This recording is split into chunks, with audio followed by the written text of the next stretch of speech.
વાત કરીએ ગીર સોમનાથમાં ફરી ધમધમતી થશે ખાંડની ફેક્ટરી। ખાંડ ફેક્ટરી છેલ્લા 12 વર્ષથી બંધ હાલતમાં હતી। આગામી સમયમાં જલ્દથી ચાલુ કરાશે તેવું સ્થાનિકોએ જણાવ્યું। સભાસદો સહિત ખેડૂતો ઉપસ્થિત રહ્યા। ઇન્ડિયન પોટાશ કંપનીએ ભાડા પેટે આ કંપની લીધી છે।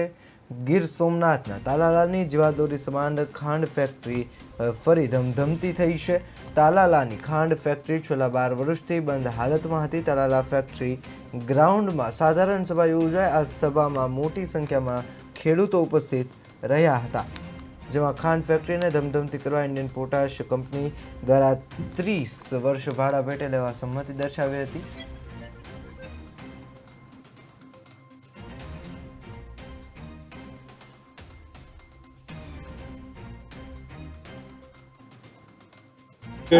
છેલ્લા 7 દાયકાથી ખેડૂત વર્ગ સાથે જોડાયેલી કંપની છે।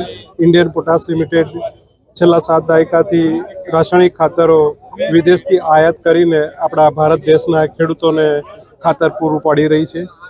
આ કંપનીના managing director doctor PS Gehlot સાહેબ છેલ્લા 3 દાયકાથી આ કંપનીનું પ્રતિનિધિત્વ કરી રહ્યા છે અને doctor PS Gehlot managing director એક ખેડૂત વર્ગના એક મેનેજિંગ ડિરેક્ટર છે।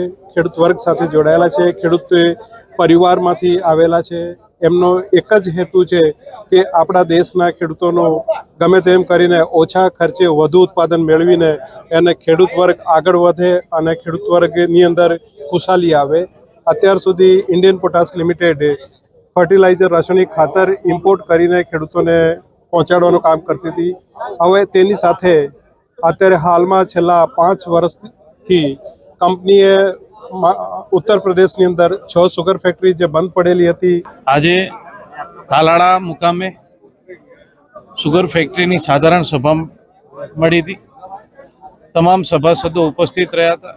આ વિસ્તારના લોકપ્રિય ધારાસભ્ય અને ડાયરેક્ટર શ્રી ભગાભાઈ બારડ પણ અહીંયા ઉપસ્થિત રહ્યા હતા અને આવનારા સમયમાં આ સુગર ફેક્ટરી ફરી જીવિત થાય એના માટેના ઠરાવ કરવામાં આવ્યા હતા અને ઇન્ડિયન પોટાશ કંપની લિમિટેડ દ્વારા આવનારા સમયમાં આવતા વર્ષે અત્યારે સુગર શેરડીનું વાવેતર થાય અને આવતા વર્ષે આ સુગર ફેક્ટરી શરૂ થાય એવા ઠરાવ કરી અભિનંદન પ્રસ્તાવ નરેન્દ્ર છેલ્લા 7 દાયકાથી